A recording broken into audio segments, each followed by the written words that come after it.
Mensahe ng mga anghel sa'yo, Change and Transition, Archangel Azrael.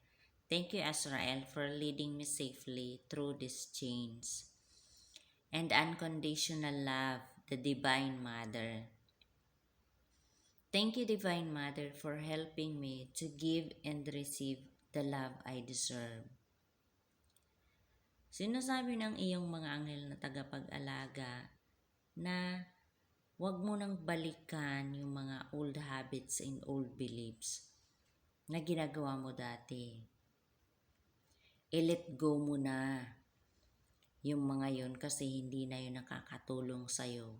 I-embrace mo na yung change and transition na nangyayari sa buhay mo ngayon. And through the unconditional love mo sa sarili mo, ay matatanggap mo ang pagbabagong yun sa buhay mo. Kapag minahal mo ang iyong sarili, ay makaka-attract ka pa ng maraming pagmamahal sa buhay mo.